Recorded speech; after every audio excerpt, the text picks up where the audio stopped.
Welcome back to Seriously. The Beast in Me is a dark, emotional thriller about a young woman trying to outrun her past while uncovering deadly secrets in her own home. If you love mystery, tension, and twists that keep your mind spinning, you're in the right place. Make sure to like and subscribe, and hit that notification bell button if you don't want to miss out on recaps like this. Let's get into it. A woman named Aggie stands at the site of a terrible crash surrounded by flashing lights and chaos when a panicked woman rushes up to her and desperately asks where Cooper is. That moment becomes the shadow that follows Aggie everywhere. 4 years later, she lives alone in her huge but worn-down house, battling clogged pipes that spit out brown water and a pile of unpaid bills taped to the walls. Her once successful writing career is stuck, and she can't get past her writer's block as she tries to create a follow-up to Sick Puppy. She texts her ex-wife Shelly about visiting their son's grave the next day, but Shelly doesn't respond. One night, 2 massive dogs suddenly appear outside, barking at her door, terrifying her tiny dog Steve. Aggie panics and calls the police. Instead of officers, 2 men in a black truck arrive and haul the dogs away. One of the men hands her a business card and tells her to call if the dogs show up again. The next day, while walking Steve, she stops in front of a newly renovated house. It has an intense setup: security cameras, alarms, and thick gates. A neighbor named Stan walks over and explains that a man named Nile just moved in.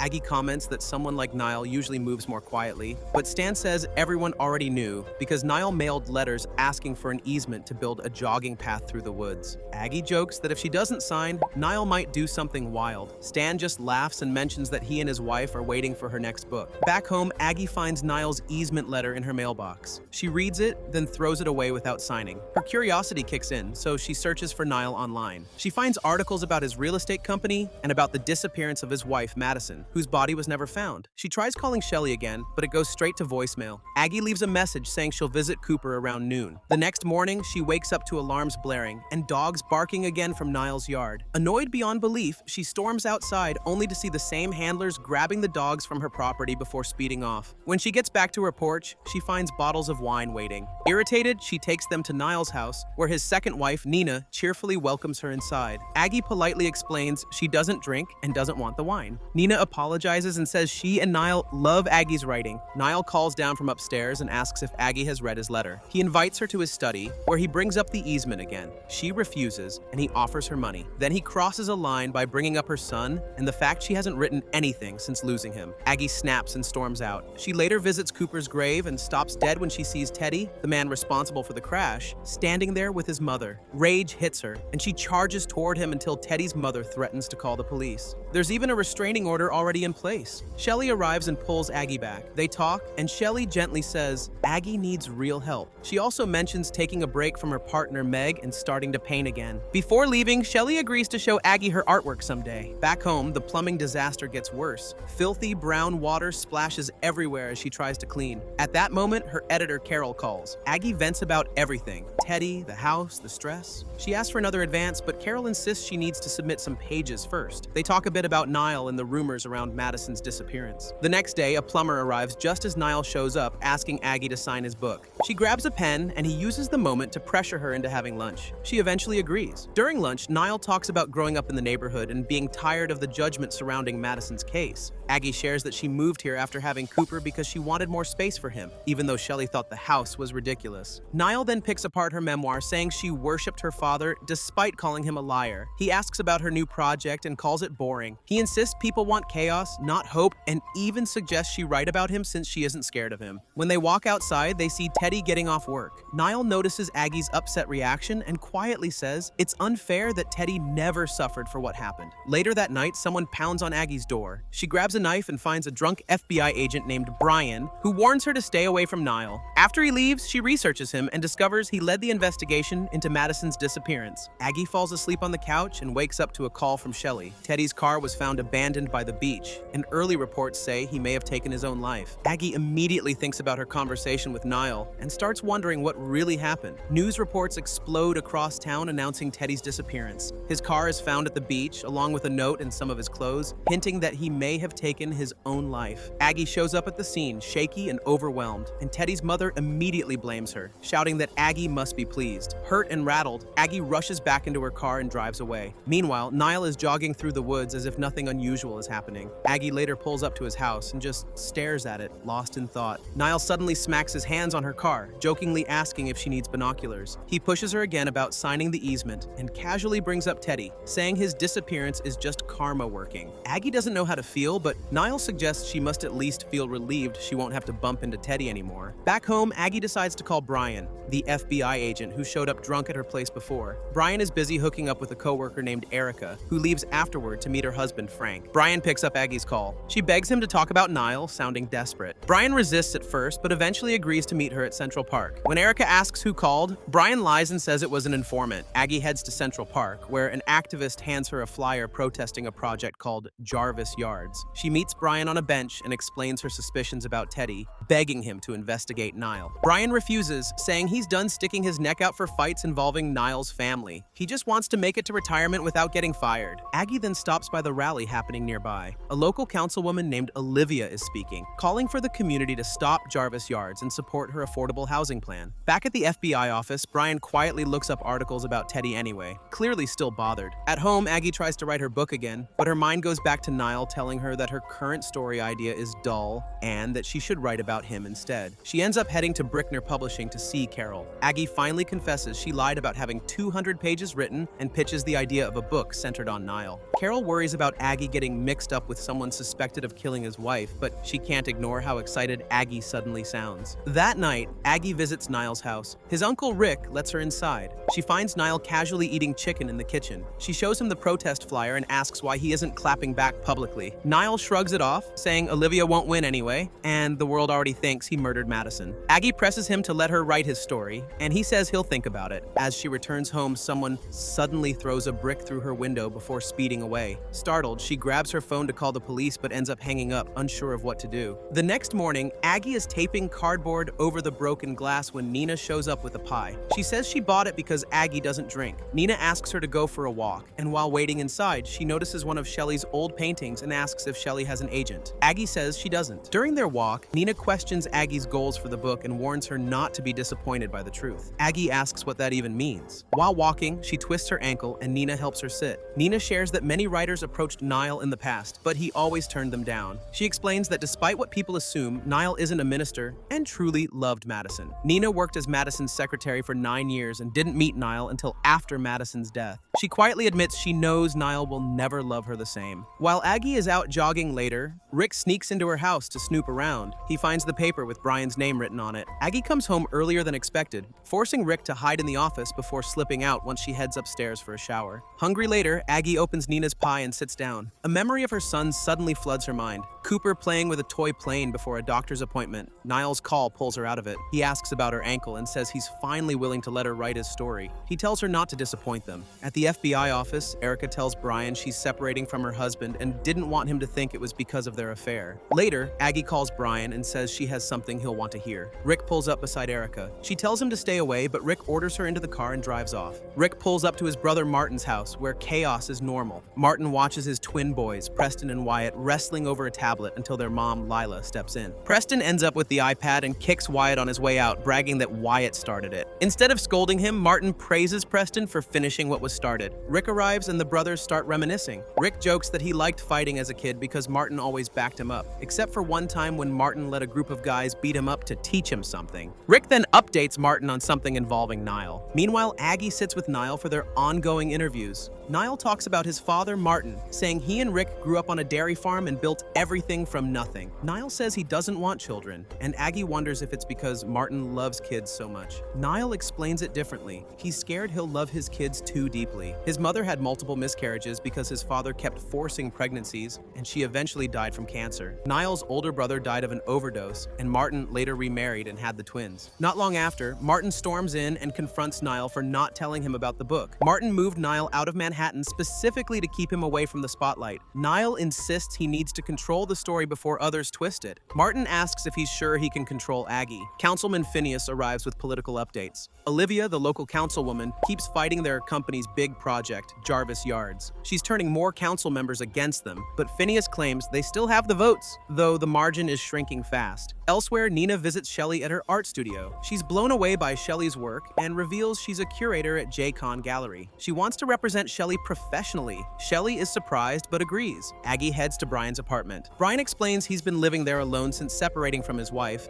blaming the Nile investigation for ruining his family. He shows Aggie a copy of Teddy's file that he secretly got from someone inside. At the same time, Nile confronts Rick for telling Martin about the book. Rick fires back, saying he did what Martin needed, and accuses Nile of causing Martin's past heart attack. Rick warns he'll do whatever it takes to protect his brother. He also reveals Aggie has been talking to Brian. Back at Brian's place, Aggie tells him Nile wears a fancy ring that tracks movement like a fitness device. All the data is stored on Nile's laptop, and she has the password. Nile then calls and tells Aggie to meet him at Jarvis Yards. Brian insists on going too and gives her a burner phone. At the construction site, Nile brings her to the rooftop and talks about the strange human urge to jump off high places. He bluntly asks if she's talking to the FBI. Aggie admits it, but says she needs every perspective to write a real book. She refuses to give him full control, but offers to let him read the first 100 pages. Nile accepts and invites her to the twins' birthday party. Aggie and Brian plan to use the party as cover. Brian waits in the woods while Aggie shows up at the safari-themed event, fighting memories of Cooper. Inside the house, he sneaks in through a window, blocks a camera, and starts downloading Nile's ring data. Aggie mingles with the family while tension grows between Nile, Martin, and Phineas. Nina tells Aggie she'll be representing Shelley, but Aggie warns it could mess up the book's credibility. Suddenly, Nile rushes Nina home. Aggie alerts Brian, who finishes the download just in time. As he escapes, one of the dogs attacks him. Brian barely gets away and hides while Nile searches outside. Nina shrugs it off as maybe just a squirrel, not knowing how close Nile came to finding Brian. Aggie sits at home writing about how people are strangely drawn to danger when Brian is suddenly grabbed off the street. Two men shove him into a car, cover his head, and bring him to an isolated building. Inside, he meets Simone, a mysterious hacker recommended by a friend. She tells Brian she doesn't take cash or crypto. She'll decrypt the files, but he'll owe her a favor later. Aggie wakes up to a call from Nile, who apologizes for ditching her at the party. She admits he was right about Martin refusing to talk. Nile adds that Nina won't be representing Shelley anymore because it would look like a conflict of interest with the book. Aggie gets a text from Brian saying he extracted the data, but when she follows up, he doesn't answer. Then Madison's parents' attorney calls to confirm their interview. Meanwhile, Nina visits Shelley's studio to check on her artwork. Shelley proudly shows new pieces for her upcoming show, but Nina reluctantly tells her she has to drop her. Because of the book, everything is messy, and Nina doesn't want Shelley dragged into drama. She promises to introduce her to another gallerist. At Nile's company, he and Martin sit with the Montgomery group for a crisis meeting. Nile doesn't trust them because their last client lost an election, but Martin argues they still nearly pulled it off, meaning they're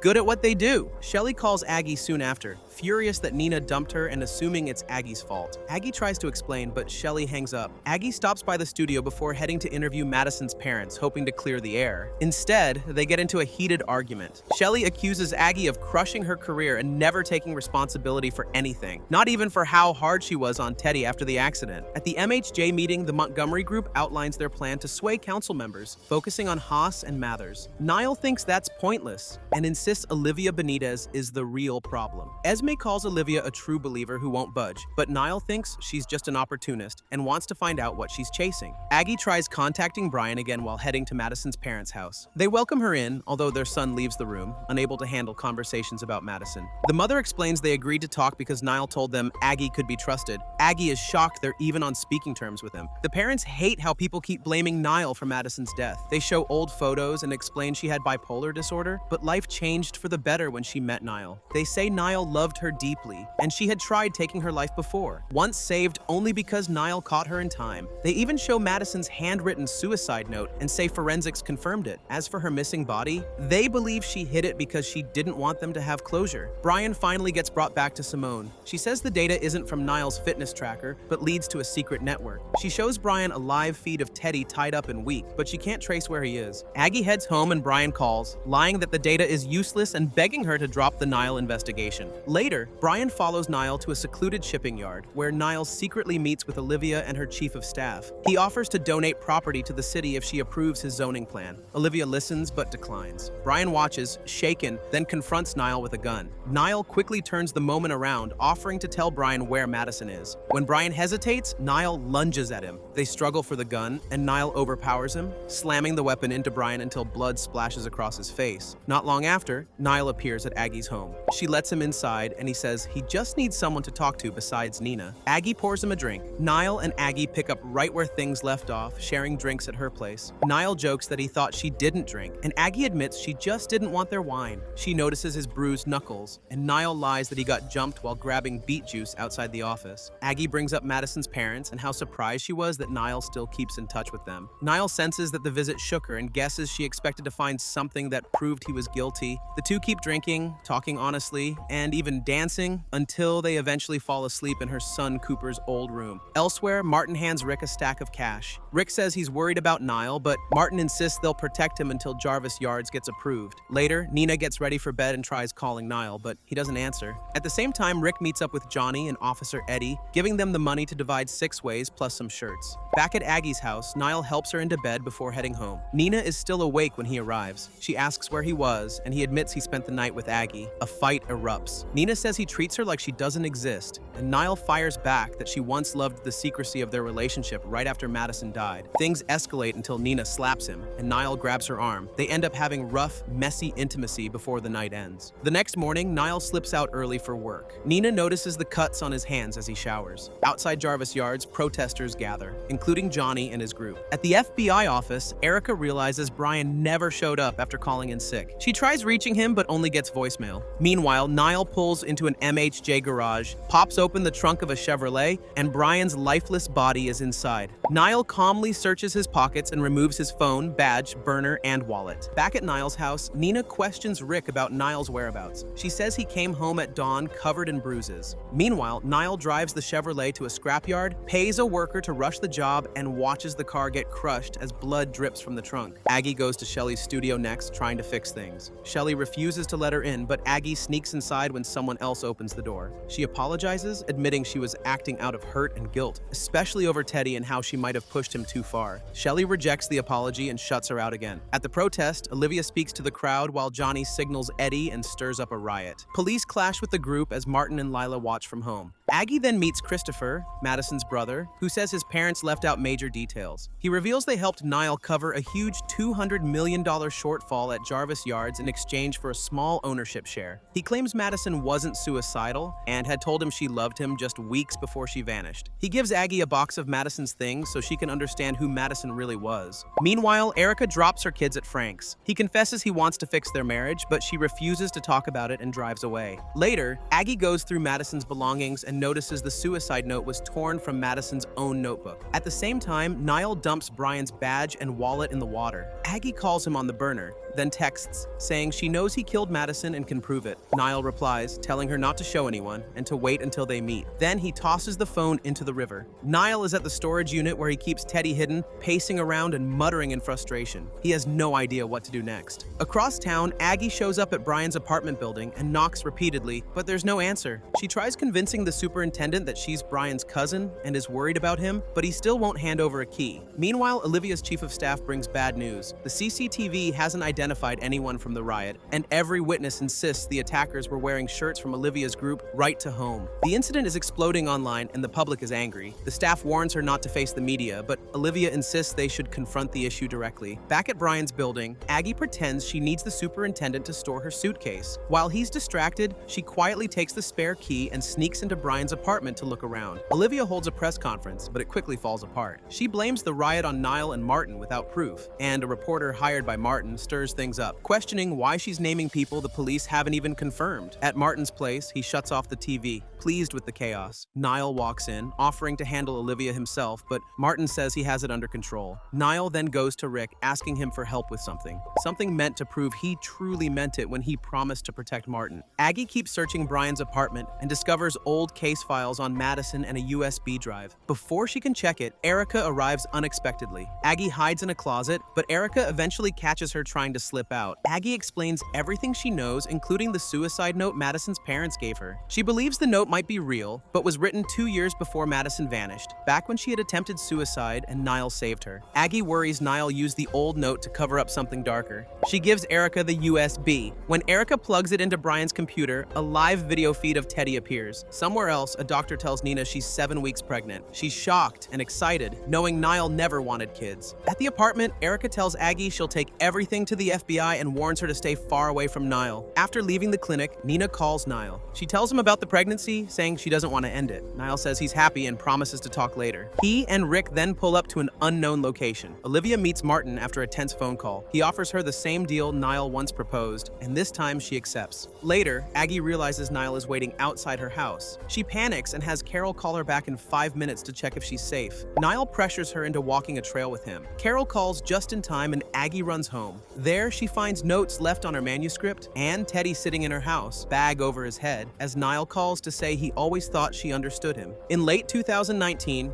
the FBI raids a private plane led by Agent Brian, uncovering stacks of hidden cash tucked inside the seats. Later that night, at an art gallery party, Nile asks his assistant Nina to locate his wife Madison, who is outside smoking and using drugs. He introduces her to his Miami developer friend Pedro. Their conversation is cut short when Nick, one of Nile's associates, rushes over saying the FBI is in the building. Brian arrives with an arrest warrant for Pedro, accusing him of bringing undeclared money into the country. Madison lashes out and throws her drink at Brian for targeting Nile yet again. Afterward, Nile explains to Martin, his close partner, that when interest rates jumped the previous year, he funded their big project, Jarvis Yards, with help from Madison's wealthy parents and the rest from Pedro. But Pedro's money secretly belongs to a cartel, and his company in the Dominican Republic is only a cover. Nile says the funds can only be linked to Ryder, their accountant, so they should be protected. Nile insists Pedro would never cooperate with the FBI since he has $80 million tied up with them. Still, he admits someone inside must be leaking information because the FBI connected everything too easily. He hints that he knows who the leak might be. Meanwhile, Nina drives Madison home. Madison rants about the FBI targeting them and snaps when she catches Nina checking her bag. Nina says she's only looking for her medication, and Madison softens, apologizing and admitting she's overwhelmed. Elsewhere, Rick complains to Martin about Nile's risky behavior. Martin tells him to find someone inside the FBI who can figure out how Brian is getting his leads. At home, Nile comforts Madison, but quietly wonders if Nina is betraying them. Madison doubts it, saying Nina is paid too well to turn on them. Nile then calls Ryder and tells him they need to talk. Ryder is worried the money trail will expose him. Nile tells him to take the blame and promises massive compensation for each year he spends in prison, plus a share of Jarvis Yards. At the same time, Erica, an FBI agent, and her husband Frank meet with the district attorney about an accident on Frank's construction site. Frank is charged with criminal negligence and is told he will serve time whether he takes the deal or not. He suggests divorcing on paper to protect Erica's job. Brian later loses his temper when Ryder confesses. He roughs him up, demanding to know how much Nile paid him. Other agents pull Brian off and shut down the case against Nile. Brian argues he needs more time to protect his source, but he's denied. He secretly calls someone afterward to meet up. That night, Madison meets Brian and admits she can't keep helping him. She's terrified, convinced Nile will kill her if he learns she is the informant. She breaks down, saying people vanish around him. When she kisses Brian, he pulls away but admits he cares about her. Outside, Nina finds Madison and says she tracked her because she's been unreachable. Nina reveals she's leaving for a new job. Madison feels abandoned and lashes out. Meanwhile, Martin calls Nile, saying they're working with the FBI now, and Nile needs to stand down. Nile confronts Nina at the office, accusing her of leaking information. She denies it and says she isn't stupid enough to cross someone who can ruin her. Nina then reveals the real mole is Madison. She even followed her and saw her with Brian. Later, Madison frantically packs her things. Nile catches her at the safe, furious that she betrayed him. Madison insists she's scared of him and needs to run. A violent fight breaks out. Madison tries to escape, but Nile stops her and kills her in a rage. Shaken, he calls Martin. Even though Martin is angry, he decides to help Nile cover everything up. He sends Rick, and together, Rick and Nile bury Madison's body at a construction dumping site. The next day, Nina finds Madison's old suicide note at the gallery. Brian tries reaching Madison but gets no answer. On the news, Aggie watches the report announcing Madison's disappearance. Shelley and Cooper sit beside her, stunned by what's unfolding. Aggie bolts into the woods behind her house after discovering that Nile planted Teddy's body in Cooper's room. Realizing he is setting her up for murder and kidnapping, she decides decides to disappear. She tries reaching Erica and her friend Shelly, but both are unreachable. She hides overnight inside a greenhouse, exhausted and terrified. At sunrise, she sneaks around and finds a charger, hoping to get her phone back to life. When she finally manages to call Erica, Erica acts like she has never met her. Aggie instantly understands. Nile has gotten to Erica.